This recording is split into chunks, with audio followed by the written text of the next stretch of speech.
议员蔡淑惠表示，台南市流浪动物大约有1万到12000只，扣掉收容的3000只，外面的浪浪还有8到1000只。上午伫议会自由发言时，透过一系列的相片甲影片，一群浪浪牵入去黄金海岸附近的马场来攻击马仔，唔定宠物马被夹死，甚至连比赛的骏马脚嘛被夹伤，因此要求市府要尽速处理。这些迷你马，甚至所谓的700-800万的比赛马，拢逃不过这些流浪狗甲因啃咬，甚至有会被迄夹死、受伤。那我请教一下，这些流浪狗我们要怎么办？你敢知今摆咧食啥？咧食马吧呢？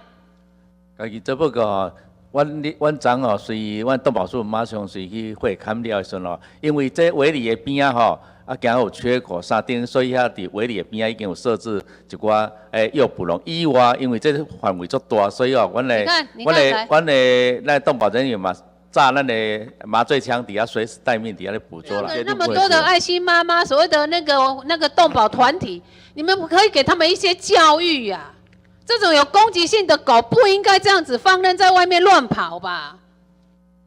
今天这个马场的马被追杀。然后他们狗愈食愈有趣味，逐天拢伫遐等，逐天拢伫遐找机会，有机会就要冲入去食马吧。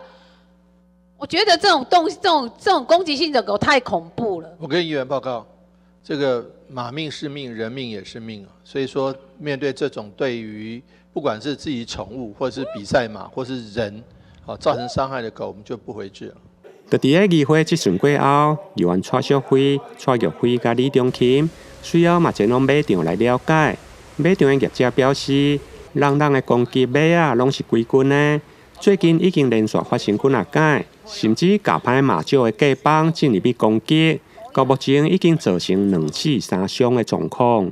这不仅是咬死动物是我们很心痛的，跟一般民众如果有了解那一只很可爱的宠物马，也很心痛以外，另外一个更心痛的一点是这个马。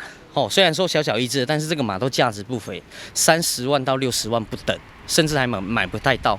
所以一次咬死2只，那我们是觉得真的是，第一个真的是我们钱60万就这样不见了。那再来我们是真的很痛心，这些马失去了。业者表示，亲像这只外号牛奶糖的宠物马，其实还阁比迷你马受欢迎。但因为腹肚被夹伤，目前还阁用绷带加纱布来包掉的。经过议员的质询，动保处嘛马上来坑诱捕笼，甚至要用麻醉枪来掠。业者表示，附近有真侪爱爸爱妈拢会来饲，爱爸爱妈爱动物，业者嘛真爱动物，但会攻击就唔对。上午伫马场内面，还阁有看到2、3只流浪狗四界咧吮食。市府表示，诱捕以后，将袂阁再来坑回原来的所在。台南新闻引根采访报道。